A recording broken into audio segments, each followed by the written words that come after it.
नमस्कार. आता भारतीताईने जे श्लोक वाचले त्यातल्या जनान विदुरासुराः न शौचं नापि चाचारो न सत्यम तेषु विद्यते असत्यम प्रतिष्ठन्ते जगदाहुरनीश्वरम. ह्या असुराः जनाः न विदुः. गेल्या वेळेला आपण ह्या श्लोकाचा अर्थ पाहिला आहे. आज आपल्याला माऊलींच्या ओव्या घ्यायच्या आहेत. असुराः जनाः न विदुः ही जी असुरी स्वभाव असणारी मंडळी आहेत, ते मंडळींचा स्वभाव कसा असतो तर प्रवृत्ती आणि निवृत्ती. म्हणजे काय ते आपण पाहिलं होतं मागच्या वेळेला की जे खरं करायला हवं ते त्यांना करावंसं वाटत नाही आणि जे करायला नको ते नेमकं त्यांना करावंसं वाटतं. आणखीन काय तर शौचम म्हणजे त्यांच्या वागणुकीत त्यांच्या ह्याच्यामध्ये शुद्धता नाही, पवित्रता नाही, किंवा आचार हा त्यांचं जे आचार वागणूक आहे ती वागणूक काही चांगली नाही. आपल्या परंपरेला, आपल्या घरादाराला, आपल्या वाडवडिलांना साजेसं आपलं आचरण नाही, किंवा आणखीन सत्यम त्यांच्याशी सत्य बोलणं, सत्य वागणं असं पण नाही. असा सगळा विचार आपण मागच्या वेळेस पाहत होतो आणि त्याच्यावरून हे जे असुरी स्वभाव असणारी मंडळी कशी असतात त्याचा आपल्याला अंदाज आहे. आज माऊली खूप छान छान उदाहरणं आपल्याला देणार आहेत आणि क्षणभर आपण आत्ता असं म्हणू की आपण नाही हा असुरी स्वभावाचे, असं आपल्याला वाटेल की आपल्या मनात असा की असुरी विचार येत नाही. पण बारकाईनं विचार केला तर नेहमीच आपल्या मनामध्ये चांगले विचार येतात असं नाही.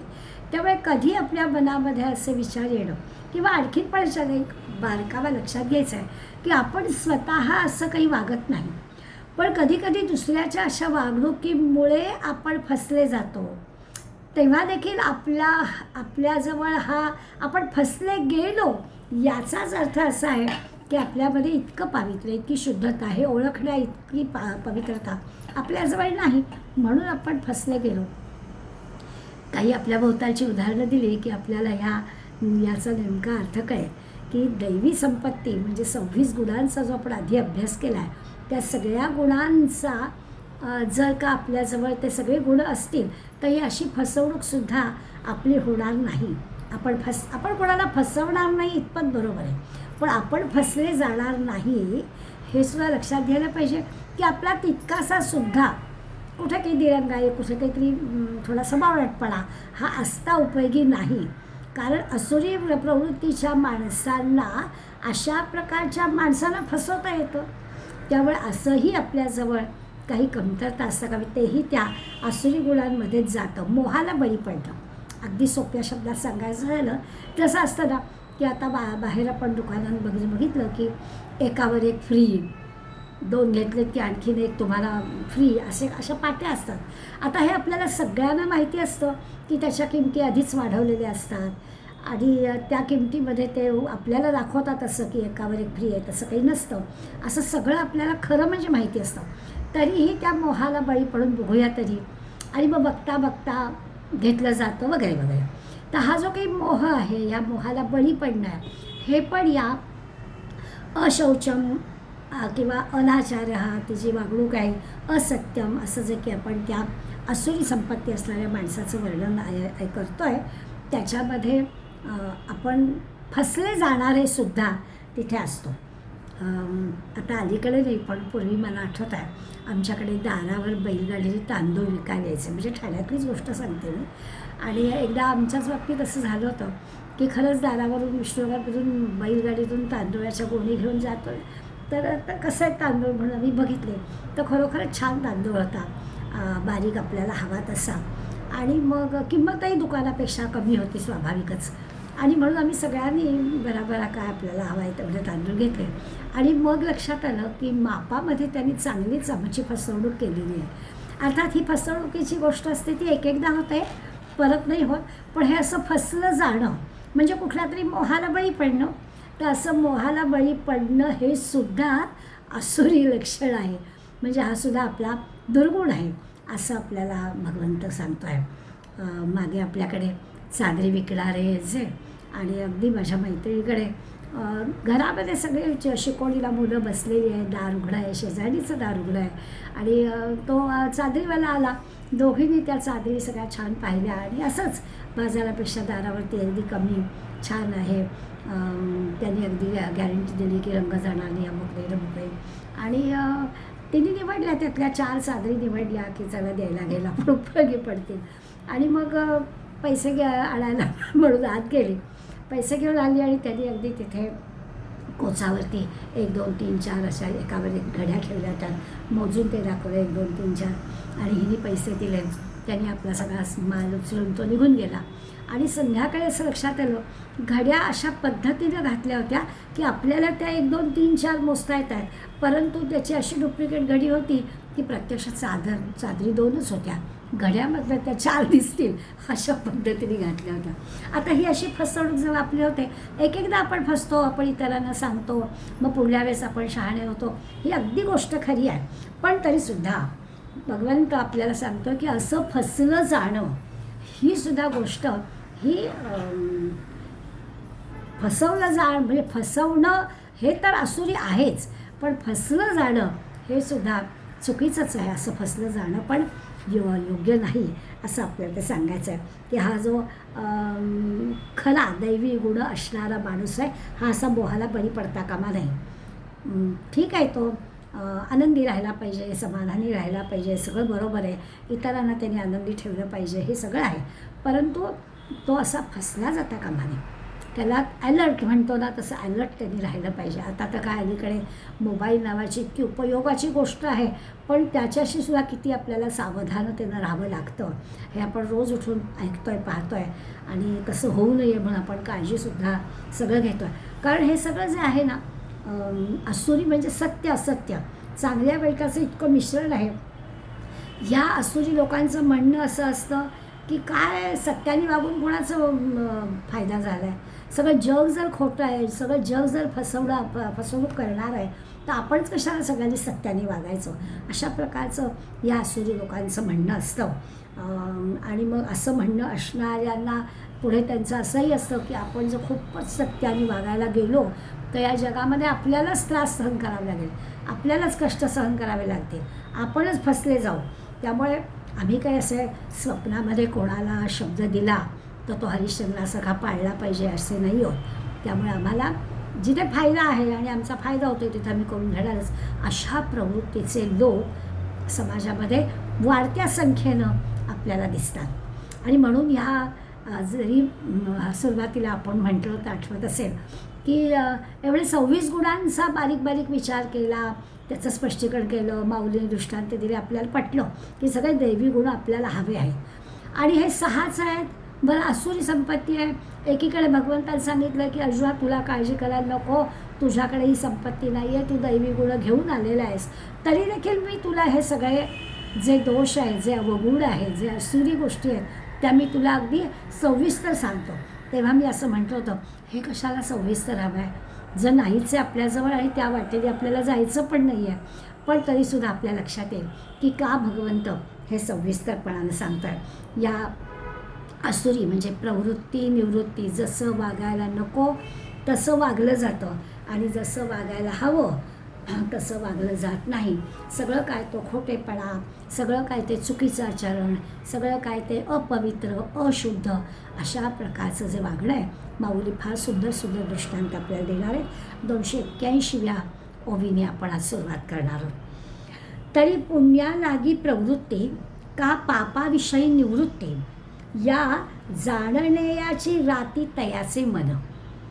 तयाचे मन हा कसा आहे त्याच्याबद्दल ते सांगतायत की पुण्यालागी प्रवृत्ती, पुण्य चांगलं आचरण जे आहे त्याची प्रवृत्ती खरं म्हणजे असायला हवी, चांगली प्रवृत्ती, चांगलं आचरण करावं अशी असायला हवी, आणि पापाविषयी निवृत्ती असायला हवी.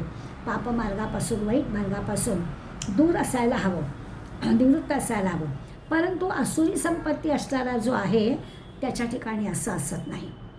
पुण्याच्या मार्गाने जावं, पुण्याच्या मार्गाची प्रवृत्ती असावी आणि पापाच्या मार्गाची निवृत्ती असावी, पापाच्या मार्गाने जाऊ नये, असं आसुरी प्रवृत्तीच्या माणसाला करता येत नाही.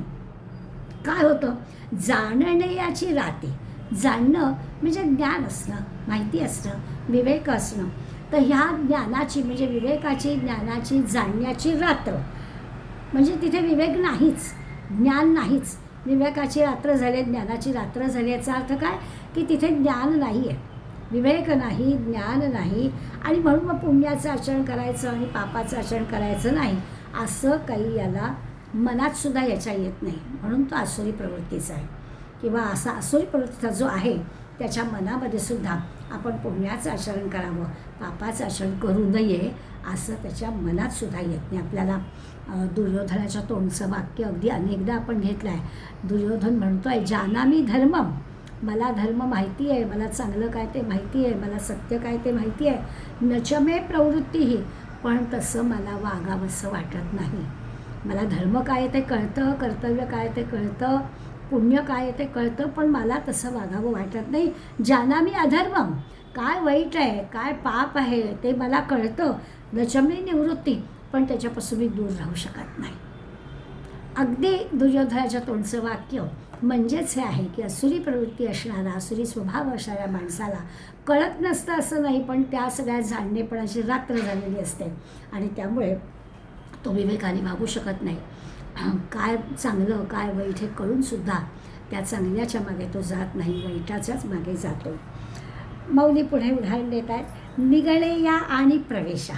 निगडया आणि प्रवेशा म्हणजे प्रवेश करणं आणि बाहेर पडणं, जाणं आणि येणं. दरवाजा असतो ना, जायचा आणि यायचा. चित्त नेदितू आवेशा, कोशकीटू जैसा जाचिन्ह लापै. फार छान दृष्टांत माऊली देत आहेत. कोश कीटक असतो म्हणजे तो आपल्या देहाभोवती असा कोश निर्माण करतो, स्वतःच भोवती घर निर्माण करतो.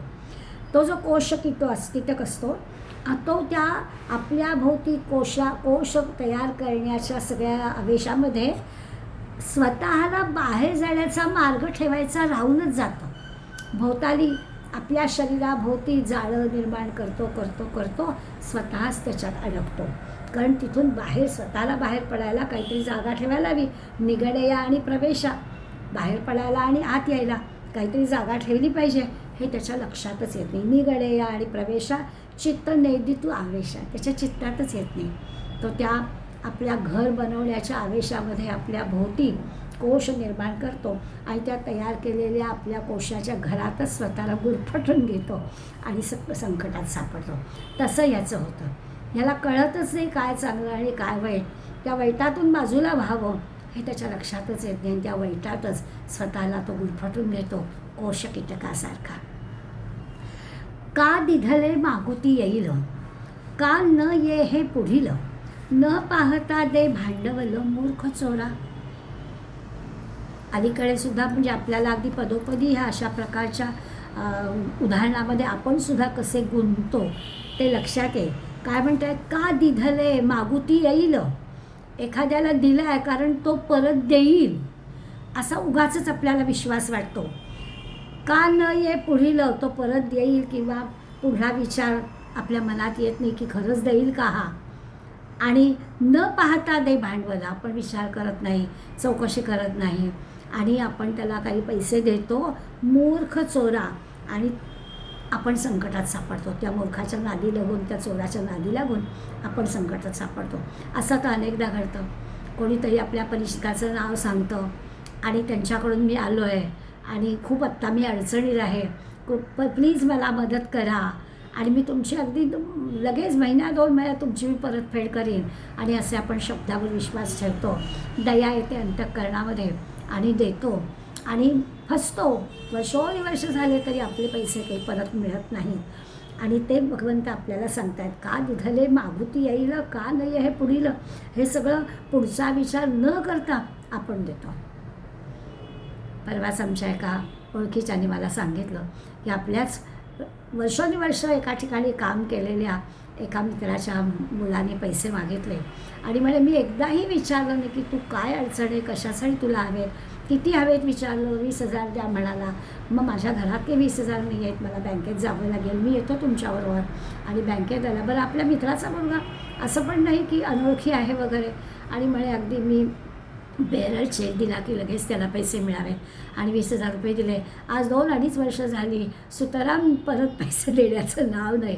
असे आपण अडकतो. अशी उदाहरणं भोवताली आपल्या नेहमीच आपण अडचणीत येणाऱ्या ह्या अशा गोष्टींमध्ये अडकतो. हे जे अडकणं आहे, हे अडकणंसुद्धा म्हणजे एका अर्थाने जो आपल्याला अडकवतो तो दोषी असू दे, पण आपण कसे फसले जातो याच्यासाठी पण माऊली आपल्याला सावधपणं कसं असायला पाहिजे. समर्थांनी पण सावधपणं माझं दे रे राम असं सावधपण मागितलं आहे. कोण कशा उद्देशाने आहे, खरंच कुणाला कशाची मदत हवी आहे, का हवी आहे याचा विचार आपण करत नाही आणि आपण फसतो.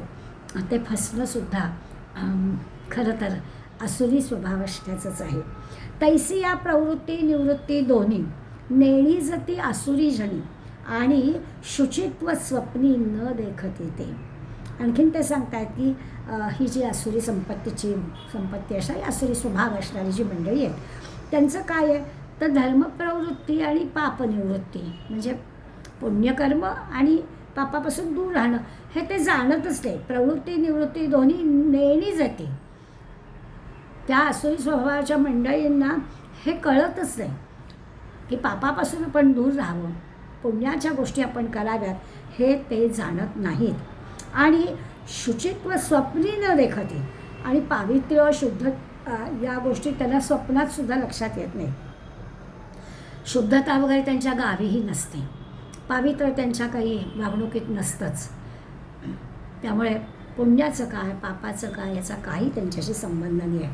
कसा संबंध नाही आहे इतकं आहे की माऊली पुढे दृष्टांत देताना आपण माऊलींच्या ह्या प्रतिभेचं किंवा त्यांचे हे जे दाखले दिलेत त्या दाखल्याबद्दल्या दिलेल्या उदाहरणांबद्दल इतकं आपल्याला म्हणजे माऊलींच्याबद्दल आदरयुक्त प्रेम वाटतं की अरे किती छान छान गोष्टी सुरू आहेत. ते म्हणत आहेत काळीमा सांडील कोळसा कदाचित कोळसा आपला काळेपणा दूर करेल, पांढरा होईल. वरी चोखी होईल वायसा म्हणजे कावळा, कदाचित कावळासुद्धा चोखी म्हणजे पांढरा होईल. कोळसासुद्धा पांढरा होईल, काळेपणा टाकेल. कावळासुद्धा कदाचित पांढरा होईल, पण राक्षसही मांसा विटो शकेल. अजून तिसरी गोष्ट दिली की राक्षसासारखा राक्षससुद्धा त्यालासुद्धा मांसाचा वीट येईल. कोळशाचा काळा रंग जाऊ शकेल, कावळासुद्धा कदाचित पांढरा होईल, गोरा होईल, किंवा राक्षसालासुद्धा मांसाचा वीट येईल. परी आसुरा प्राणी या शौच नाही धनंजया. अर्जुना, ह्या आसुरी स्वभाव असणा याला पावित्रता म्हणजे काय कळणार नाही, शुद्धता म्हणजे काय ते कळणार नाही. तो कधी शुद्ध पवित्र होणार नाही. कावळा पांढरा होईल पण आसुरी स्वभावाचा माणूस पवित्र होणार नाही. आसुरी स्वभावाचा माणूस सत्य बोलणार नाही. आसुरी स्वभावाचा माणूस शुद्ध अंतःकरण त्याचं असणार नाही. तो स्वार्थाचंच काम करणार, आपला फायदा काय होणार याचाच तो विचार करून वागणार.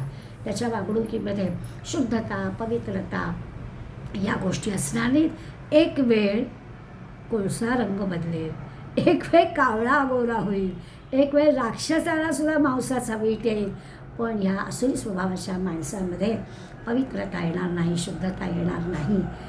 पवित्रत्व जेवी भांडिया मद्याची या. अजून एक दृष्टांत देतात. अहो, दारूच्या भांड्याला कधीतरी पवित्रता येईल का? म्हणजे तुम्ही अगदी ते दारू संपले आणि भांडं स्वच्छ आत बाहेर घासून घेतलं तरीही त्याला दुर्गंधी येणारच, मद्याचं दुर्गंध असणारच. तसं आहे. ते जसं जात नाही तसं यांचं सुद्धा आसुरी स्वभाव काही जात नाही. ह्याच्याजवळ शुद्धता पवित्रता त्याचं आचरण हे जराही दैवी याला साजेसं असत नाही. वाढवती विधीची आस का पाहती वडिलांची वास आचाराची भाष नेणतीची ते. आता पुढल्या ओबीमध्ये सांगतायत विधी म्हणजे काही नियमांचं पालन करणं, योग्य काय अयोग्य काय ते समजून नियमाने वागणं. तर तसं विधीची आस नियमांचं पालन करणं किंवा वडिलांची वास वडिलांचं जे किंवा मोठ्या लोकांचं जे आचरण आहे त्यांची चालरीत पाहणं, तसं आचरण आपण करणं. त्यांना म्हणजे घरामध्ये जी पद्धती आहे त्या पद्धतीप्रमाणे वागणं. वडिलांच्या अशा सदाचरणाची जी काही गोष्ट आहे त्याप्रमाणे न सांगता असं घरामध्ये वातावरण असतं, घरातली मोठी माणसं जसं वागतात तशी पुढली मंडळी वागतात, परंतु हे त्या आसुरी स्वभावाच्या माणसाला कळत नाही. खरं म्हणजे की संस्कार हे त्यालाच म्हणतात की घरातली मोठी माणसं जसं आचरण करतात तसं मुलं पुढे आचरण करतात. म्हणून आपण चांगलं वागायचं असतं, बाहेरून आलं की हातपाय धुवायचे, देवाला नमस्कार करायचा. हे वडील करतात म्हटल्यावर आपोआप मुलं करतात. घरातल्या मोठ्या माणसांना नमस्कार करायचा, की बरोबर घरातल्या धाकटी मुलंसुद्धा मोठ्या माणसांना नमस्कार करतात.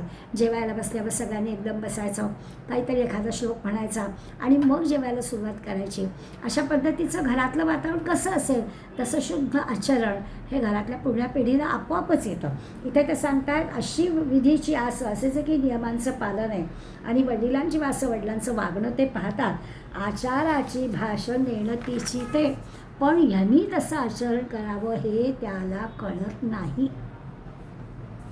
म्हणजे खरं तर चांगल्या घरात जन्माला येणं किंवा जसं अगदी एक 25-40 वर्षापूर्वीपर्यंत घरावरून मुलांचा बद्दल बोललं जायचं की अमक्या अमक्याच्या घरातला मुलगा आहे ना, डोळे मिटून मुलगी द्या. कारण घरानं चांगलं आहे, घर चांगलं आहे, घरातले संस्कार चांगले आहेत म्हणजे तो मुलगा चांगला असणारच किंवा ती मुलगी चांगली असणारच. अशा पद्धतीचं आपल्याला ऐकायला मिळायचं. आता असं आहे की घर जरी चांगलं असलं तरीही अशा पद्धतीचा विचार असणारी मंडळी त्या घरातल्या सगळ्या नियमांप्रमाणे वागत असतील का, असा प्रश्न मनात येतो. की घरामधलं कितीही जरी वाडवडिलांची सगळी अगदी नियमबद्ध आणि आचरण शुद्ध स्वच्छ चांगलं असलं तरी पुढली पिढी त्यांच्याप्रमाणे वागते का. हल्ली लोक अगदी म्हणजे सहजपणानं असं वाटतं की चांगल्या घराण्यातली आहे बाबा, घरातले संस्कार पण माहिती नाही बाबा, तुम्ही आपलं चौकशी करा. का? कारण पुढली पिढी त्यांच्या मताशी जोडून घेईल किंवा वाडवडिलांच्या मताशी प्रामाणिक राहून तसं आचरण करेल याच्याबद्दल आता काही खात्री राहिलेली नाही असं बोललं जातं. तर जणू काही मला पण ह्या ओव्या वाचता वाचता असं वाटलं की पुढल्या 700 वर्षांनी समाज कसा होणार आहे ते कळलेलंच आहे जणू काही. म्हणून माऊली सांगतात की वाडवडिलांच्या आचरणासारखं आचरण ह्या आसुरी मंडळीच्या लोकांना, आसुरी स्वभावाच्या लोकांना करावंसंच वाटत नाही. आता जैसे चरणे शेळीयेचे, जैसे चरणे शेळीयेचे का धावणे वारियाचे, जाळणे आगीचे भलत्याचे. एका ओवीमध्ये 3 दृष्टांत माऊलीने दिले. माऊली म्हणतात जैसे चरणे शेळीयेचे, शेळी असते ती काही चरते. म्हणजे आपण पाहिलं आहे की मेंढीची झुडपं असतात, एवढेले काटे असतात, पण ती शेळी त्या 2 काट्याच्या मधल्या पानसुद्धा खाते. कारण चरणं हाच तिचा विषय आहे. त्यामुळे ती बरोबर तिला माहिती असतं काय कशा पद्धतीने खायचं. त्यामुळे ती चरणे हा तिचा गुण आहे. का धावणे वारियाचे, वारा जो आहे वाटेल तिथे वाहतो, वाट फुटेल तसा वारा वाहतो. वाऱ्याला काही ह्याच दिशेने वाहा असं सूचना देता येत नाही. जाळणे आगीचे भलते होते, किंवा अग्नी जसा वाटेत येतील त्या सगळ्या पदार्थांना जाळतो. शेळीचं चरणं असू दे, वाऱ्याचं वाहणं असू दे, नाही तर अग्नीचं सगळे पदार्थ जाळणं असू दे, तसं तैसे पुढा सुनी स्वैर आचरती ते आसुर सत्येसी कीर वैर सदाशितया. तसं हे आसुरी स्वभाव असणारी मंडळी असतात. कसे तर ते स्वैर म्हणजे आपल्याला मनाला येईल तसं वागतात, आपल्या इच्छेला प्राधान्य. मग आपल्याला काय वाटतं दुसऱ्यांचा विचारच नाही करायचा, मला जसं वाटतं तसं स्वैरपणा तैसे पुढा सुनी स्वैर, ते स्वैरपणानं आचरण करतात. आणि सत्येसी कीर वैर, सत्याशी त्यांचं नेहमीच वैर असतं. कायम कीर वैर, कायमचं त्याचं वैर असतं, सदाचं नेहमीसाठी सत्याला मग नाहीच करायचं. अशा प्रकारचं वैर, अशा प्रकारचं शत्रुत्व यांचं सत्याशी असतं. मनाला येईल तसं वागायचं, स्वैराचाराने वागायचं. आज घरोघरी आपण पाहतो. मला माझी एक मैत्रीण म्हणाली स्वयंपाकाची बाई आली ना तरीसुद्धा आपण जो स्वयंपाकाचं आज ना पोहे करा, की खोलीतून दार किलकिलं, मला पोहे नको आहे, मी मागवते, मला काय हवं आहे ते, अशी उत्तरं मिळतात. स्वैराचार, मला काय हवं आहे ते मी करणार. घरामध्ये 4 माणसं आहेत, तर 4 माणसामध्ये आज आपल्या लहानपणी असायचं की आपल्याला एखादी गोष्ट आवडत नसली तरी आजी सांगायची, हे बघ आज आता उपमा केला आहे ना, आज उपमा खा, तुला शिरा आवडतो ना, उद्या मी शिरा करेन ना. आणि मग आपल्याला ते पटायचं. आणि जे काही घरात केलं आहे ते एकाला एक आवडतं, एकाला एक आवडत नाही, म्हणून त्याला प्रत्येक वेळेला त्याच्या मनाला जसं आज जे केलं आहे ते खायचं, अशी पद्धती आपल्या लहानपणी होती. इथे स्वैरपणानं मनाला येईल तसं आचरण करायचं, मनाला येईल तसं वागायचं. आपली इच्छा हे प्रधान, त्याला काय ते प्राधान्य. बाकी कोणाला काय वाटतं, कोण काय म्हणत आहे याचा काही संबंध नाही आहे. आणि सत्याचं हटकून वैर, जे खरं आहे ते नाहीच करायचं, अशा प्रकारचं वागणं या आसुरी स्वभावाच्या मंडळींचं असतं. पुढे छान दृष्टांत दिलं आहे. जरी नांगिया आपुलिया विंचू करी गुदगुलिया, तरी साचा बोली बोलया बोलती ते. अहो, विंचू झाला, त्या विंचू आपल्या नांगीनं काही गुदगुल्या का करणार आहे? तो चावणारच, तो विंचू आहे. तो काही तुम्हाला अगदी हसवणार आहे का गुदगुल्या करून? कधीच शक्य नाही असं होणार. काय माऊलींनी सुंदर दृष्टांत दिला. तसं तो आसुरी स्वभावाचा माणूस आहे ना, त्याला सत्य भाषण कसं कळेल?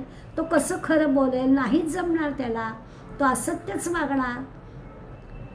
विंचू जसा कधी आपल्याला हसवणार नाही की गुदगुल्या करून, तो चावणारच आहे, आपल्याला दंशच करणार आहे.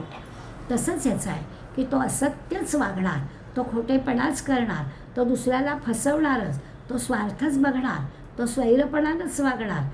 त्यामुळेच तो असुरी आहे. अशा पद्धतीचं ते आपल्याला सांगतात. पुढील आता दृष्टांत आणखीनच फारच सुंदर आहे. अपानाचे तोंडे जरी सुगंधा येणे घडे. अपान वायू जिथून बाहेर पडतो तिथे कधी सुगंध येतो का? तरी सत्य तया जोडे असुराते. तसं असुरी स्वभाव असणाऱ्या मंडळींना सत्याची प्राप्ती होईल का? सत्याला ते वागतील का? अपेक्षाच करणं चूक आहे. अपान वायू जिथून बाहेर पडतो तिथे दुर्गंधीच येणार. तसं जिथे असुरी स्वभाव आहे तिथे असत्यच असणार. अशी माऊलीने सुंदर सुंदर दृष्टांत देऊन आपल्याला या असुरी स्वभाव असणाऱ्या माणसाबद्दल वर्णन केलं की तो असाच असणार. आपण सावध राहिलं पाहिजे. तो हे असंच वागणार आहे. ऐसे ते न करिता काही, अंगेची ओखटे पाही, आता बोलती ते नवाई सांगिजेलो. असं सगळं शास्त्र काय सांगतो किंवा शास्त्र जाणणारी जी मोठी लोकं आहेत त्यांचं आचरण कसं असतं. ऐसे ते न करिता काही, असं ते काही करत नाही. लोक कसं वागत आहेत, लोक काय म्हणतात, ज्याच्यासाठी तो आपल्या स्वभावात काही बदल करत नाही. कणी मंडळी स्वभावताच मोखटी आहे. म्हणजे त्याच्या अंगेची अंगेची म्हणजे स्वभावताच हे वाईट असतात, स्वभावताच मोखटे असतात. ती असुरी मंडळी बोलती ते नवाई सांगितलेलं बोलतात. कसं बोलतात त्याचं मी आता तुला आश्चर्य सांगतो. अर्जुनाला सांगतो की हे ते शास्त्रात काय सांगितलं आहे किंवा शास्त्र जाणणारी मंडळी कसं वागत आहेत याच्यासाठी ते अशासाठी काही आचरण करत नाही. ते स्वभावतच मोखटे असतात. त्यांना किती जरी समजावून सांगितलं म्हणजे त्यांच्या भानगडीत पडायचंच खरं कारण नाही. शास्त्र काय म्हणतं, परंपरा काय सांगते, हे करणं कसं वाईट आहे असलं त्याला सांगायला जाण्याचा काही उपयोगच नाही आहे. तर काय होतं, त्यांचं मुळातच स्वभावतच ते वाईट असतात. त्यामुळे अशी मंडळी कसं बोलतात ते मी तुला आता सांगतो. कसं बोलतात ही मंडळी, आता कसं वागतात ते तर सांगून झालंच आहे. आता बोलतात कसं ते पण सांगणार. येरवी करे याचा ठाई चांग, ते तयासी कैसे नीट अंग, तैसा असुरांचा प्रसंगे परिस. ऐक बरं मी तुला काय सांगतोय. करे याचं वर्ण, करे म्हणजे उंट. या उंटाच्या बाबतीत आपण जर म्हटलं की तो म्हणजे त्याच्याबद्दल जर विचार केला तर उंटामध्ये कुठल्या प्रकारचं सौंदर्य दिसेल आपल्याला. उंटाचा जो आकार आपण पाहिला डोळ्यासमोर उंट आणून बघा म्हणजे आपल्याला कळेल की त्याच्यामध्ये सौंदर्य नावाची गोष्टच नाही. कुठला अवयव त्याचा असा देखणा आहे तर काहीच नाही. कुठला शरीराचा कुठलाच भाग तसा सरळ नाही. त्याचं जे सगळं शरीर आहे कुठे काही रेखीव बांधेसूद असं सौंदर्य दिसणार असं काहीच त्या उंटाच्या ठिकाणी असत नाही. आता असं सौंदर्याची कुठलीच गोष्ट त्या ठिकाणी असत नाही. तैसा असुरांचा प्रसंगे परिस. तसं या असुर लोकांचं आहे. काय चांगलं म्हणायचं. त्या उंटाच्या जसं देहाचा विचार केला तर सौंदर्य कुठल्याच अवयवात दिसत नाही. तसं या असुर लोकांच्यामध्ये नेमकं काय चांगलं म्हणायचं हा मोठा प्रश्नच आहे. कारण कुठलीच गोष्ट त्यांची चांगली नाही. अगदी माऊली म्हणतात प्रसंग चाला आहे म्हणून सांगतो की कसं चांगलं नाही तर पुढल्या वेळीच सांगतात की काहीच चांगलं नाही. उंटाच्या जसा कुठल्याच अवयवामध्ये सौंदर्य नाही तसं या असुर स्वभाव असणाऱ्याजवळ कुठलीच गोष्ट चांगली नाही. उधवणीचे जेवी तोंड उभळी धुवालचे उघड, हे जाणीजे तेवी उघड सांगो ते बोल. आणि ह्या 294 या ओवीमध्ये त्यांनी उदाहरण दिलं आहे की धुरांड असतं, धुरांड. आता या धुरांड्याच्या तोंडातून धुराचे लोटच बाहेर पडणार. धुरांड्याच्या तोंडातून दुसरं काय बाहेर पडणार? धुरांड जे असतं, आता त्या काळामध्ये घरामध्ये चुलीला धूर आणि मग तो असा जायचा.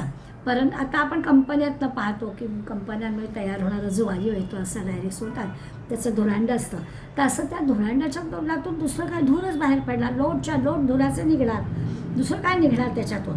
उधवणीचे जेवी तोंड उभळी धुवाचे उघड, उघड म्हणजे धुराचे लोट, धुराचे लोटच येणार.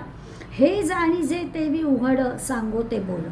तसंच म्हणे या आसुरी स्वभावाच्या लोकांचं असतं, ते मी तुला उघडपणे सांगतो. त्यांच्या तोंडून दुसरं काय बाहेर येणार? वाईटच गोष्टी त्यांच्या तोंडून बाहेर येणार. ते जे काही बोलतील ते सगळं बोलणं हे असं वाईटच असणार आहे. दुसरं ते काय बोलणार? धुरांड्यातून जसं धुराशिवाय दुसरं काही निघणार नाही, तसं या आसुरी स्वभावाच्या मंडळींच्या मुखातून चांगलं निघणार नाही, वाईटच बोलणार. ते काय वाईट बोलणार ते आपल्याला आता पुढल्या श्लोकात सांगायचं आहे. आपण आता एवढ्या 294 या ओवीपर्यंत पाहिलं की पूर्णपणानं हे जे आसुरी स्वभावाचे लोक आहेत ते भोगवादी आहेत. देव ईश्वर काही मानणारी मंडळी नाही आहेत. त्यांना काही अंतरात नाही, बाहेर नाही, कुठे शुद्धी नको आहे, कुठे काही चांगलं आचरण नको आहे, कोणी काय म्हणत आहे, कशाला चांगलं म्हणायचं, कशाला वाईट म्हणायचं, हे काही त्यांना नाही आहे. त्यांना सत्याचं प्रेम नाही आहे. जे काही दिसतं आहे तेवढ्यावरच ते सत्य मानत आहेत आणि त्याप्रमाणे जास्तीत जास्त भोग कसे भोगता येतील याच्याकडे सगळा त्यांचा कल आहे. अशा आसुरी स्वभावाच्या माणसांबद्दलचं वर्णन आपण आता 294 पर्यंत ऐकलं. आता पुढल्या श्लोकामध्ये भगवंत सांगता आहे, असत्यम प्रतिष्ठन्ते जगदाहुरनेश्वरम अपरस्परसम भूतम किमन्यत काम हेतुकम. फार महत्त्वाचा श्लोक आहे. आत्ता आपल्या अवतीभोवती पण अशा विचाराची मंडळी आपल्याला अशा प्रकारचे प्रश्न विचारून आपल्याला निरुत्तर करतात. त्यांना कसं उत्तर द्यायचं याची जणू काही तयारी या श्लोकातून आपली भगवंत करून घेणार आहे. काय म्हणताय तो? ते आहुहो, ते म्हणजे ते आसुरी लोक, आसुरी स्वभावाचे लोक आहुहो म्हणतात. काय म्हणतात? तर हे जे जगत आहे, हे सगळं जे जग आहे, जगदाहुरनीश्वरम आणि अप्रतिष्ठम, हे सगळं जग अप्रतिष्ठम आहे म्हणजे आश्रयरहित आहे. या जगाला कशाचाही आश्रय नाही. हे जग कोणी निर्माण केलं आहे असं हे मानायला तयार नाही. म्हणजे ईश्वराने जग निर्माण केलं आहे वगैरे हे मानायला तयार नाही. ते म्हणतात ते सगळं असत्यमच आहे, सगळं जग हे खोटं आहे. अनिश्वर, ईश्वराशिवायच निर्माण केलेलं. काम, केवळ काम वासनेचा हेतू म्हणजे स्त्री आणि पुरुष एकत्र आले आणि हे सगळं जग निर्माण झालं. अशा प्रकारच्या काम भावनेतून हे सगळं निर्माण झालेलं आहे. दुसरं काय आहे असं ह्या आसुरी प्रवृत्तीच्या लोकांचं म्हणणं आहे. अगदी महत्त्वाचा श्लोक मी अशासाठी म्हटलं की आपल्या लक्षात येईल की खरोखरच अशा स्वभावाची मंडळी आपल्या भोवती असतात. आणि तो असा प्रश्न आपल्याला येतो की आप मारो जग बुडो, मजा मारून घेऊया. आपल्याला आहे, पैसा जवळ आहे, आपल्याजवळ तारुण्य आहे, त्यामुळे सगळ्या प्रकारची जी काही सुखं आहेत ती आपण उपलब्ध आपल्याला असतील तर ती करून घेऊया, अशा प्रकारचा विचार करतात. ती माणसं असं सांगतात की हे सगळं जग जे आहे सर्वथा खोटं आहे. ईश्वराशिवाय सगळं आपोआप स्त्री पुरुषांच्या संयोगाने हे सगळं निर्माण झालेलं आहे. त्यामुळे केवळ काम भावना, काम वासना हेच त्याचं कारण आहे, दुसरं काही नाही. अशा प्रकारची भूमिका या मंडळीची असते. आता अशी जी भौतिकवादी मंडळी आहेत, मग आजपर्यंत बरं होतं की असत्याने वागतायत, वागणूक चांगली नाही आहे, काय करावं ते त्यांना कळत नाही आहे, पापपुण्य कळत नाही आहे, हे जरा आपल्याला बरं वाटलं. आत्ताच्या श्लोकामध्ये या आसुरी स्वभावाच्या मंडळींच्या विचाराचं टोक भगवंताने आपल्यासमोर ठेवलं आहे की अशी भौतिकवादी मंडळी आहे, त्यांचा हा जो दृष्टिकोन आहे तो भगवंताने आपल्याला श्लोकात सांगितला आहे की यांचा दृष्टिकोन असा खरं म्हणजे किती किती चुकीचा आहे. पण तरी देखील आपल्याला हे समजून घेणं आवश्यक आहे की त्यांचं असं म्हणणं आहे की सगळा समाज आहे, सगळं जे की भोगवादी आहे, देहाला जे की भोग हवे आहेत, काही दया, सत्य, अहिंसा या सगळ्या ज्या गोष्टी आहेत किंवा आत्ता म्हटलं तसं शुचिर्भूतता, पावित्र्य, या सगळ्या गुणांना काही स्थान नाही. हे सगळं काय खोटं आहे. सगळं जे काही जग दिसतं आहे ते भोगासाठी आहे. असत्य तर असत्य. बरं, पुढे आता आपल्याला आपण निराळ्या लोकांनी या श्लोकावर जे विचार मांडलेले आहेत ते पाहणार आहोत. कारण हा इतका विशेष आहे की खरंच आपल्याला पुढल्या एखाद्या पिढीतल्या मंडळीने असा प्रश्न विचारला तर त्याला आपल्याला समजून हे सगळं सांगता आलं पाहिजे. त्यामुळे असुरी प्रवृत्तीच्या लोकांच्या मनामध्ये या सगळ्या मनुष्य जीवनाला या बाकीच्या सगळ्या गोष्टींची काही गरज नाही आहे. आपला बरं जन्म कुठे व्हावा, मृत्यू कुठे व्हावा, कसा व्हावा यासंबंधी काहीही त्यांना जरुरीच नाही आहे. त्याच्यासंबंधीचे काही नियम असतील वगैरे हे ते मानायला तयार नाही आहेत. त्यांचं म्हणणं की जन्माला आलो आहे, किती काय व्हायचं आहे माहीत नाही आहे, आपल्याला जे काही उपभोग घेण्यासारखं आहे ते घेऊया. या सगळ्या म्हटलं तर हा अशाश्वत पसारा आहे, किती काळाचा आहे माहीत नाही. त्यामुळे जेवढं शक्य होईल तेवढा भोग घ्यायचा, मौज मजा करायची, अशा प्रकारचा विचार ते करतात. आणि त्यांच्या मते हे सगळं यज्ञ, दान, तप, तीर्थ, काय साधना करणं, धर्माने वागणं, व्रताचं आचरण करणं, ज्या काही आपण चांगल्या चांगल्या गोष्टी म्हणतो आहे, मगाच्या श्लोकात म्हटलं तसं पाप पुण्याचा विचार करणं, हे सगळं ते खोटं मानतात. काय याला काही अर्थ नाही. या कुठल्या गोष्टीला त्यांच्या दृष्टीनं कसलीही प्रतिष्ठा नाही आहे, कसलाही आधार नाही आहे. आता हे सगळं नुसतं आपण प्रथमदर्शनी ऐकतो तेव्हा आपल्याला असं वाटतं की काही अंशी हे बरोबर, हे जे सगळं आहे हे पटवून देणं खूप अवघड असल्यामुळे ते म्हणतात हे जे काही निरीक्षण आहे किंवा ते जे काही विश्लेषण करताय ते सगळं जरी शास्त्राला धरून नसलं तरी ते सगळं खोटं आहे. हे सगळं पटवून देणं फार अवघड गोष्ट आहे आणि त्यामुळे आपल्याला याचा अभ्यास करायला पाहिजे. त्यांचं म्हणणं असं आहे की हे सगळं याच्यामध्ये काही सत्यतत्व आहे वगैरे, हे त्यांना काही मान्य नाही आहे. बरं, ही सगळी मंडळी अशी असतात की त्यांच्या या सगळ्या अशा प्रकारच्या स्वभावाचं किंवा अशा प्रकारची जी मतं आहेत त्यांची, त्या मताबद्दलचं एक त्यांचं तत्त्वज्ञान असतं आणि ते तत्त्वज्ञान ते आपल्याला पटवून देण्याचा प्रयत्न करतात. ते म्हणतात का वागायचं चांगलं, जग जर सगळं आपल्याशी वाईट वागतं आहे तर आपणच कशाला चांगलं वागायचं, आपण पण आपल्या स्वार्थासाठी, आपण पण आपल्या फायद्यासाठी पाहिजे तसं वागलं पाहिजे, असं ते आपल्या वागणुकीचं तत्त्वज्ञान करतात. आपण शहाणी माणसं, आपण नाही, लोक कितीही वाईट वागू देत, आपण चांगलंच वागायचं. एकवर एक फ्री काय, फुकट जरी कोणी दिलं तरी आम्हाला नको आहे असं आपण आचरण ठेवायचं.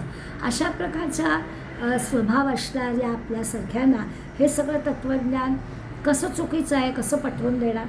त्यांचं म्हणणं ईश्वर वगैरे काही नाही, इहलोक परलोक वगैरे काही नाही, निर्माता वगैरे काही जग निर्माण वगैरे काही भगवंतानी केलं असला कोणी काही निर्माण नाही.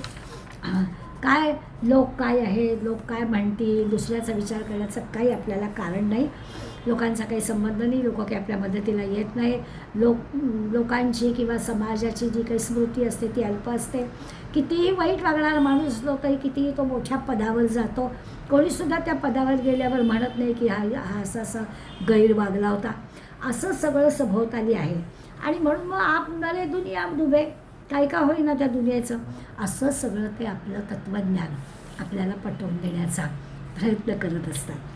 आता वरदानंद भारतीने या श्लोकाबद्दल म्हटलं आहे की असं जेव्हा सभोवताली लोक असतात, म्हणजे आत्ता तर वाढती संख्या आहे अशा प्रकारचा विचार करणाऱ्या लोकांची, असं आपल्याला म्हणायला हरकत नाही. पण त्यावेळेलासुद्धा अप्पानी म्हणजे वरदानंद भारतींना एक जण म्हणाला की शंकराचार्यांनी सुद्धा ब्रह्मसत्य जगन मिथ्या असंच म्हटलं आहे ना, म्हणजे शंकराचार्यसुद्धा या जगाला असत्यच म्हणतात. आता वरदानंद भारतींना त्या माणसाला हे पटवून द्यायचं आहे की शंकराचार्य ब्रह्मसत्य जगन मिथ्या म्हटलं आहे. मिथ्या वेगळं आहे आणि असत्य वेगळं आहे. मिथ्या याचा अर्थ आहे पण खोटं आहे. हे दृश्य जग दिसतं आहे ते आहे पण ते खोटं आहे. ते चिरकाळ टिकणारं नाही आहे. आणि असत्य जे आहे म्हणजे नाहीच आहे. ह्या असत्य आणि मिथ्यामधला फरक या माणसाला पटवून द्यायला पाहिजे. पण आसुरी प्रवृत्ती यालाच असत्य म्हणतो. तो मिथ्या म्हणत त्यांनीच म्हटलं आहे ना की हे नाहीच आहे म्हणून, खरं काही नाहीच आहे. म्हणजे हा जो आसुरी स्वभाव असणारा आहे ना, एकीकडे आपण असं म्हणू शकतो की त्याचं सतत संशयात्मा, सारखा त्याला संशय आहे. आणि म्हणून त्याचं म्हणणं असं आहे की मी आहे म्हणजे माझा देह जोपर्यंत आहे तोपर्यंत मी चैनीत राहणार. मला मिळालं की झालं, जगाचं तिकडे काही का होईना. आणि त्या मला मिळण्यासाठी जे काही असत्याचं वर्तन करावं लागेल ते मी करायला तयारच आहे, कारण त्याच्यासाठी मला फायदा होणार आहे ना. अशा प्रकारचा विचार करणारे असतात आणि ते जराही बदलत नाहीत. त्यांना जरी किती काही आपण सांगायला गेलो तरी देखील ते बदलत नाहीत. त्यांना माहिती असतं की या जगामध्ये बदल होत असतात, हे बरोबर आहे. पण हे जे जग आहे ते परिवर्तनशील आहे, हे जरी कितीही मान्य असलं तरी देखील या जगामध्ये मला जर राहायचं आहे तर ते मला माझा स्वार्थ किंवा मला काय फायद्याचं आहे त्या पद्धतीनंच मला राहायला पाहिजे. आणि असं जे काही तो करतो. आता जे नाही सगळ्या म्हणजे हे त्याला मान्य असूनसुद्धा काय मान्य आहे तर हे सगळं जग बदलणार आहे त्याला तितपत मान्य असतं की बरं आज आहे तसं उद्या असणार नाही. पण तरीसुद्धा आज मला काय फायद्याचं आहे किंवा बदलणाऱ्या गोष्टीमुळे उद्या काय फायद्याचं आहे त्याप्रमाणेच मी वागणार असं तो म्हणतो. तो काही समजून घेत नाही की अरे असं नाही, हे सगळं परिवर्तनशील आहे. तर ह्या जगामध्ये असं हे सत्य मानून कसं चालेल तसं पण या गोष्टी त्याला मान्य होत नाही. तो म्हणतो माझं जे काही फायद्याचं आहे तेच मी करणार. आपण नेहमी दूरदर्शनच्या पडद्याचं उदाहरण घेतो. कुठलीही गोष्ट जी परिवर्तनशील आहे म्हणजे आता हे जग बदलतं आहे हे सगळ्यांना मान्य आहे, तर ते बदलणाऱ्या गोष्टीच्या मागे काहीतरी स्थिर असावं लागतं.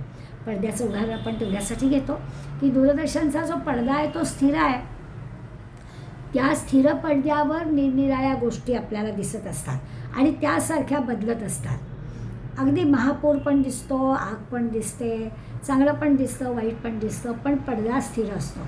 आपण लहानपणी भोवरा खेळायचो, तळहातावरती पण भोवरा फिरताना सहज पडालं तसा फिरवायचा आणि तळहाता उचलायचा. हात स्थिर पाहिजे तर तो त्याच्यावरती फिरणारा भोवरा. परिवर्तन ज्याचं होतं त्याच्यासाठी काहीतरी स्थिर असावं लागतं.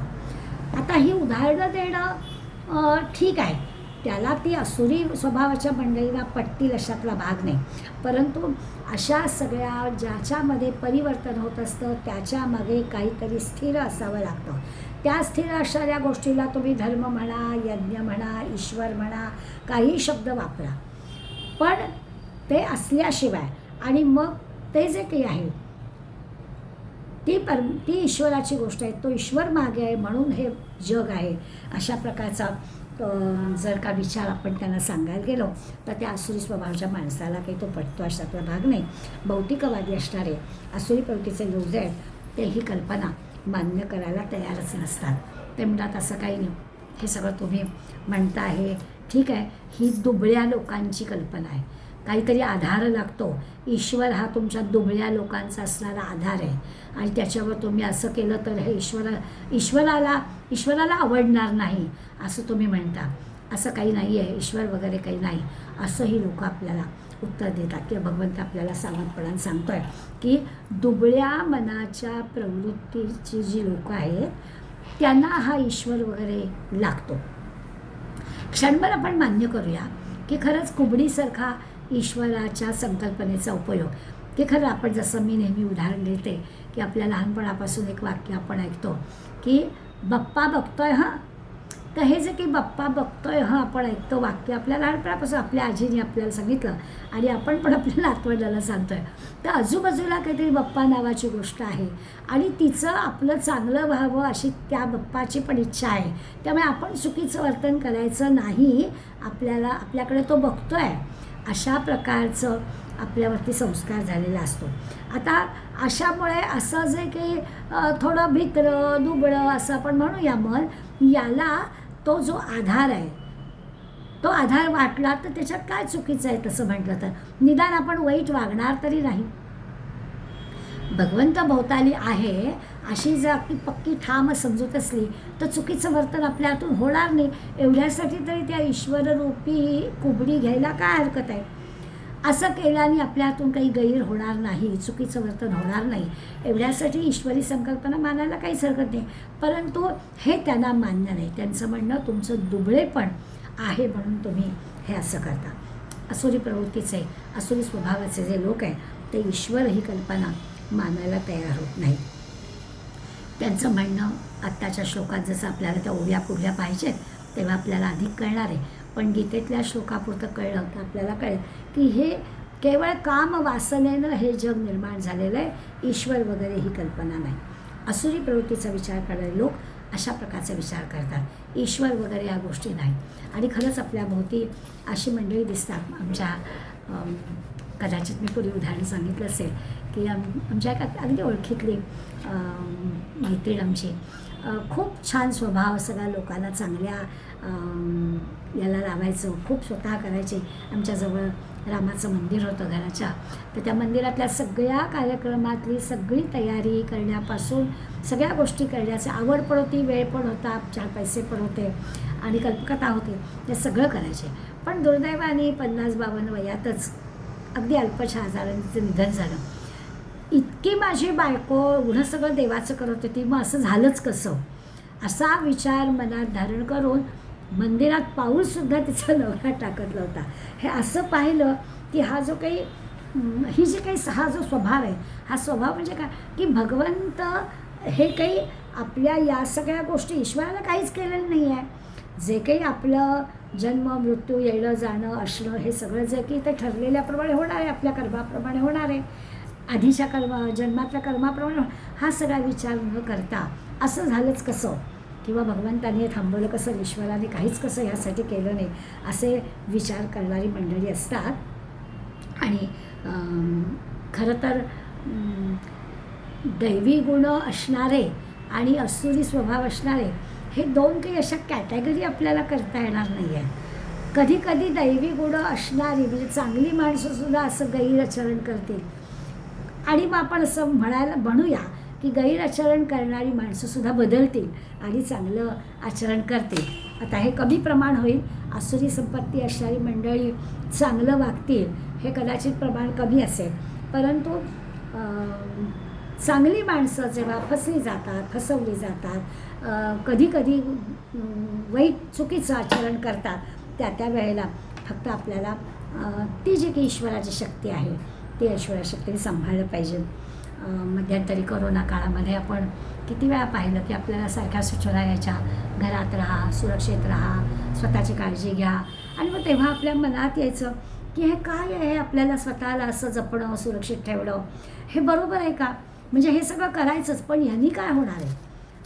एक संघाचं गीत आहे, देह जपावा हळुवारपणे, जीवन कुरवाळावे, विषया माझी मग्न होऊन समाजास विसरावे.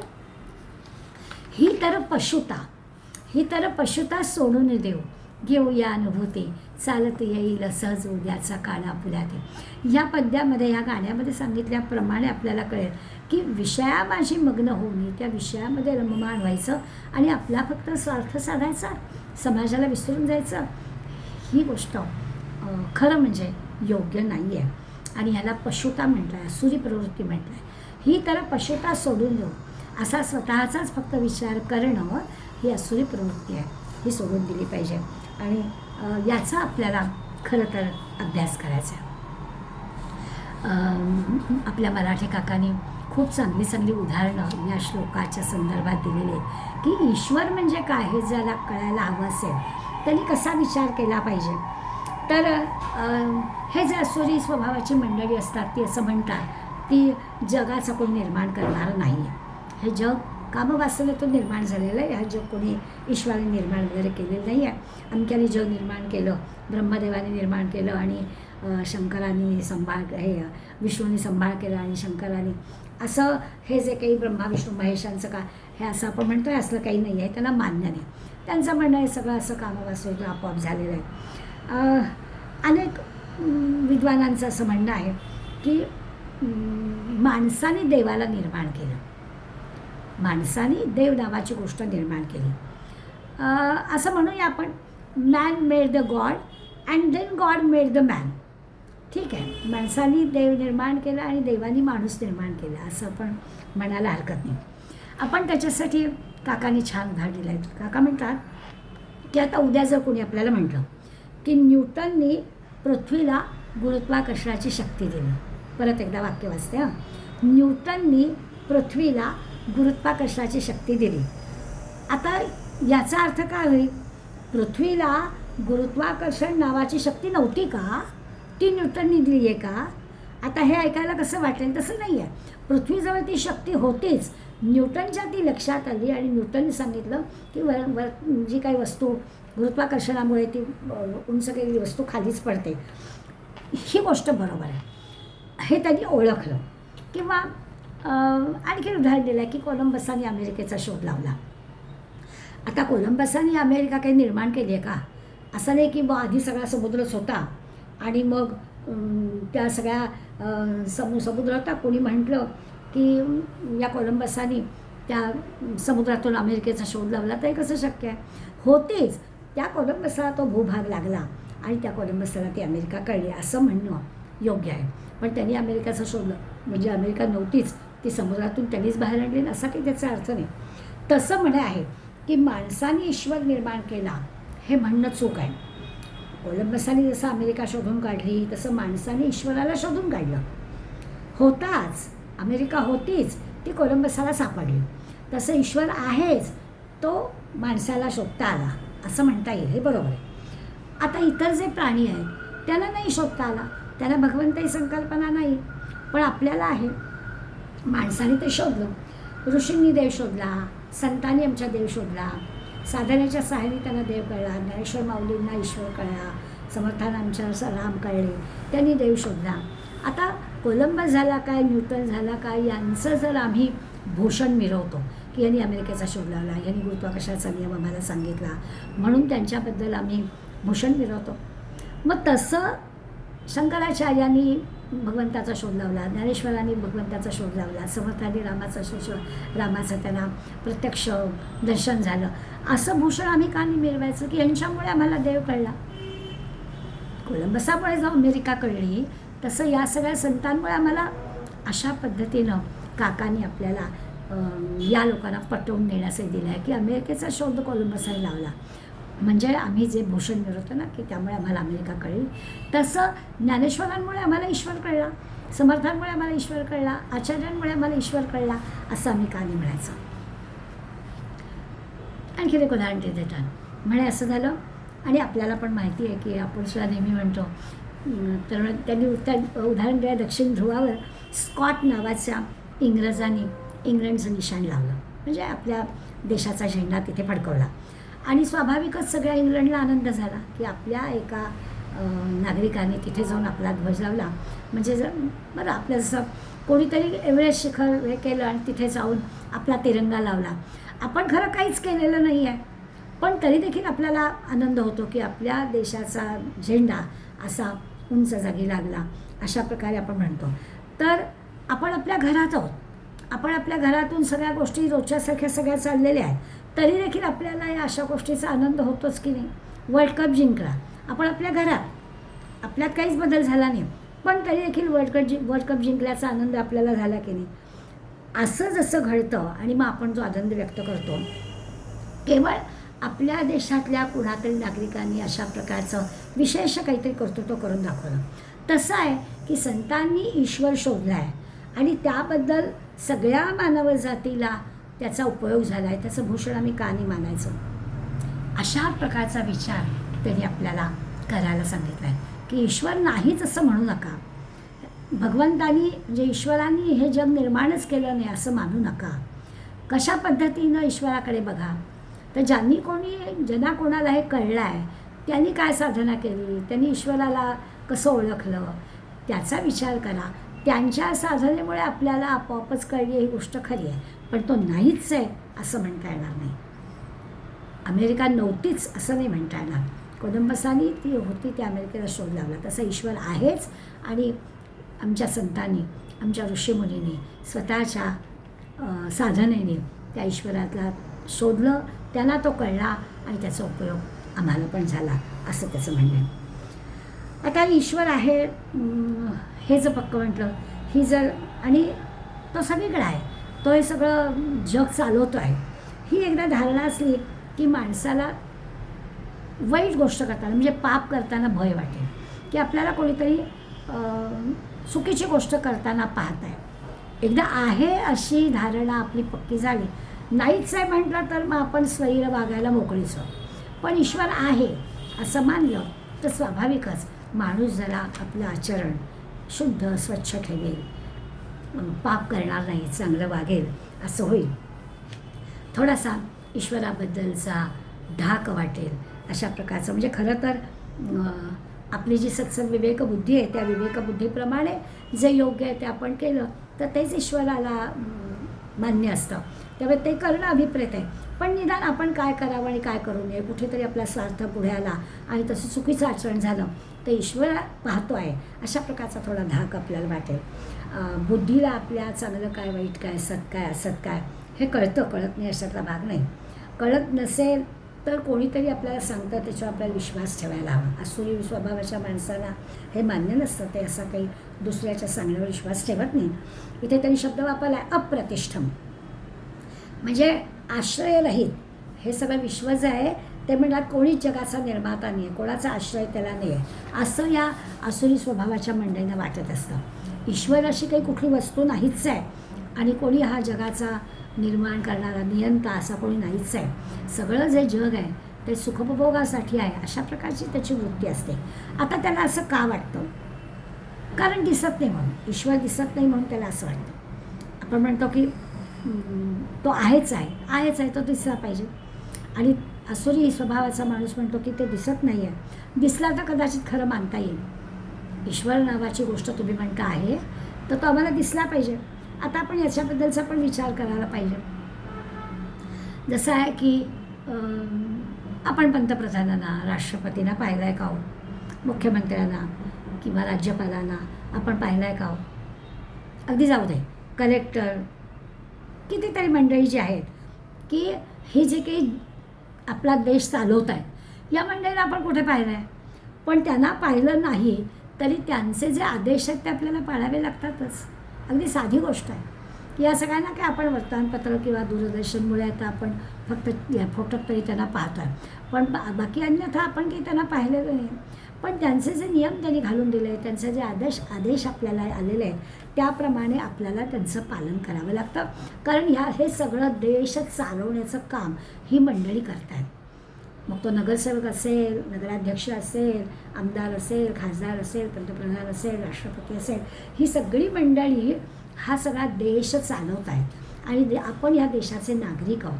त्यामुळे जे काही आपल्याला घालून दिलेले नियम आहे त्या नियमांचं पालन आपल्याला केलं पाहिजे.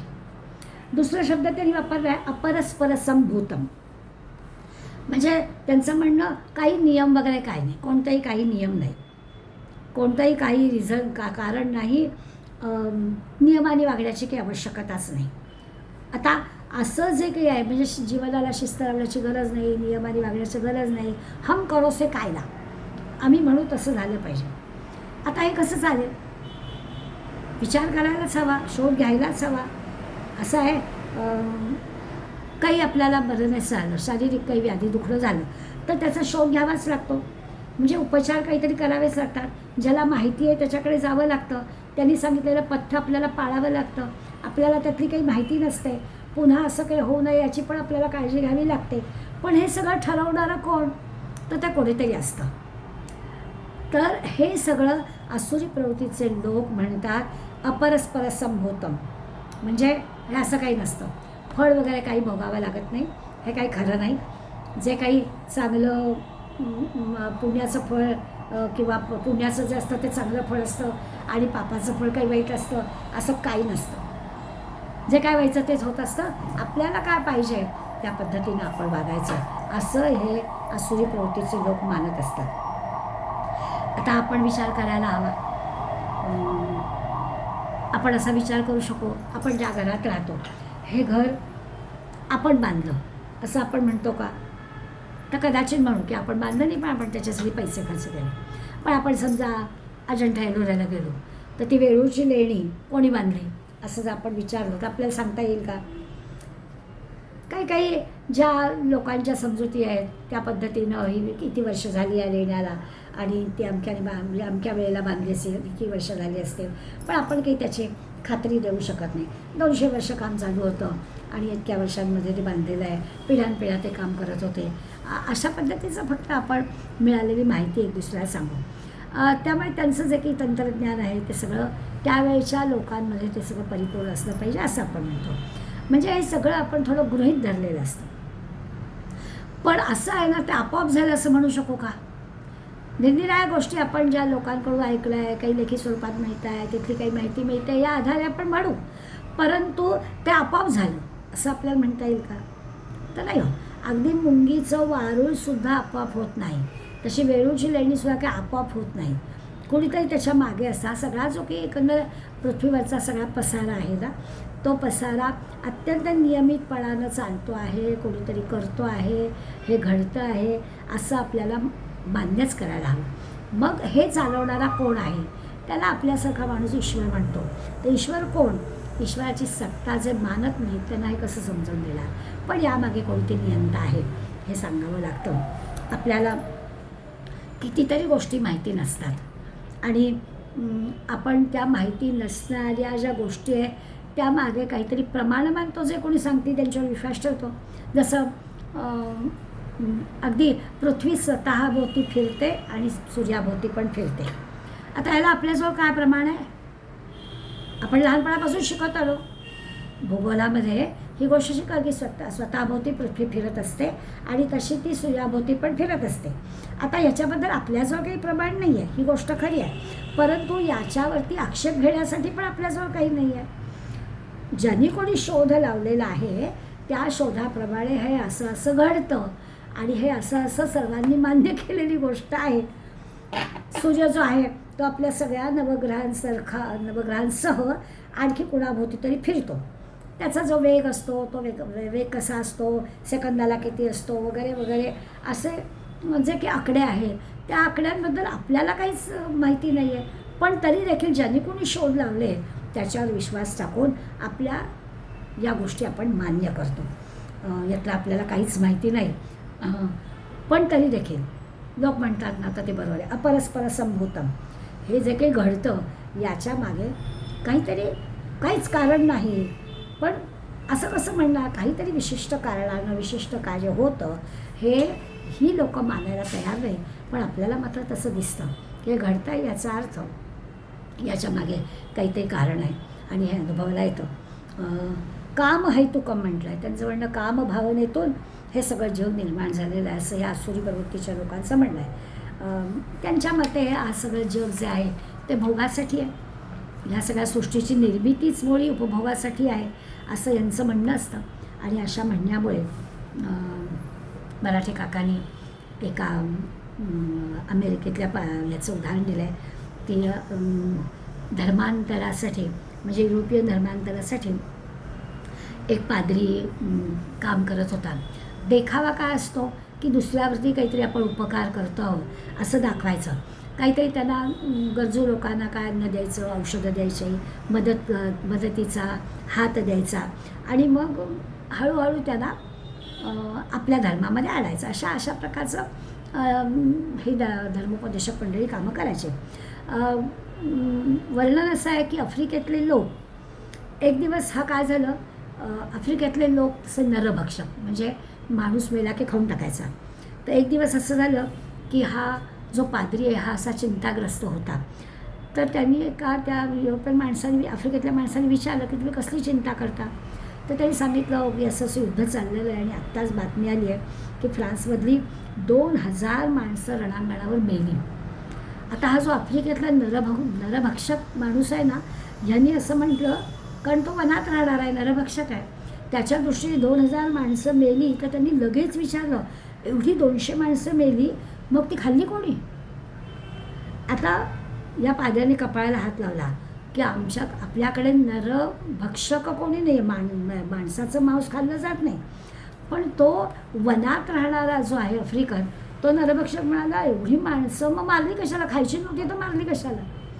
आता या वाक्याकडे आपल्याला काका अधोरेखित करतात आणि ते असं म्हणतात की म्हटलं तो वनात राहणार आहे, आपल्या दृष्टीत तो असंस्कृत आहे, पण तरी देखील त्याला हे कळलं की आपल्याला जर नको आहे तर विनाकारण कशाला मारायचं. जसं जंगली प्राण्यांबद्दल आपण म्हणतो की त्यांची भूक भागलेली असेल तर ते आपल्याकडे बघणार सुद्धा नाही. असं जवळून हरिण गेलं तरी ते त्याच्यावर हल्ला करणार नाही, कारण त्याला आत्ता नको आहे ते. असे म्हणजे आता यांना काय म्हणायचं, यांना असंस्कृत म्हणायचं नाही, म्हणताय भूक लागली तरच फक्त ते यांच्याकडे पाहणार आहे, एरवी त्यांचा त्रास काहीच नाही आहे. असा हा वनचर आहे. कितीही जरी तुम्ही बाकी अगदी क्रूर वगैरे त्याला म्हटलं तरी निरुपद्रवी आहे. पोट भरलेलं असेल तर ते की तुम्हाला त्रास देणार नाही आहे, भुकेलेला असेल तेव्हाच ते करणार आहे. असं जेव्हा त्या पादऱ्याला सांगितलं तेव्हा त्याच्या लक्षात आलं की अरे जग हे आपल्याला असं वाटतं की उपभोगासाठी आहे. आपण अकारण आपल्या धर्मामध्ये लोक येण्यासाठी फसवण्यासाठी हे सगळे प्रयत्न करतो आहे, कारण आपल्याला असं जग उपभोगासाठी आहे. पण अगदी असंस्कृत असणारा, नरभक्षक असणारा, वनात राहणारा, जंगली प्राण्यांसकट ज्याचं आचरण आहे असा सुद्धा म्हटलं तर तो कसा आहे, तर त्याचं पोट भरलेलं असताना तो आपल्याकडे तशा दृष्टीने पाहत पण नाही आहे. अशा प्रकारचं उदाहरण त्यांनी आपल्याला दिलं आहे. आणि माऊलीने 295 अगदी हाच आता 3 गोष्टी आपण या श्लोकामध्ये आपल्याला अडचणीत आणणाऱ्या अशा आहेत की ईश्वर नावाची गोष्ट नाहीच आहे, ईश्वर वगैरे काही नाही, किंवा ईश्वराने निर्माण केलं आहे जग असं पण काही नाही आहे. आपण आपल्या मस्तपैकी भोग घ्यावेत, आपल्याला स्वैरपणानं मनाला येईल तसं वागावं, कारण ईश्वर वगैरे असं काही नाहीच आहे. आणि तिसरी गोष्ट आपल्याला त्यांनी अशी सांगितली की काम वासनेतून ह्या सगळ्याची निर्मिती झालेली आहे. या सगळ्यांबद्दल माऊली आपल्याला 295 या ओळीपासून सांगणार आहेत. अर्थात स्वाभाविकच आहे, हा सगळा भाग आपल्याला पुढल्या वेळेला माऊलींच्या शब्दात सांगायचा आहे. पण आपण ह्या 3 प्रश्नांनी खरं म्हणजे तयार राहूया की काय असं असेल की खरंच स्वैराचार मला वाटेल तसंच मी वागायचं, ईश्वर नावाची गोष्टच या जगात नाही आहे, मी चुकीच्या वर्तनाकडे जाताना मला कशाचंच भय वाटत नाही, या जगात कोणीच निर्माता कोणीच बघणारा नाही आहे आणि केवळ कामवासनेनीच हे जग निर्माण झालेलं आहे. अशा प्रकारचे जे प्रश्न या असुरी प्रवृत्तीच्या माणसाला पडत आहेत त्याचं माऊली उत्तर काय देतील ते आपण पुढल्या वेळेस पाहूया. आज इथेच थांबूया. धन्यवाद.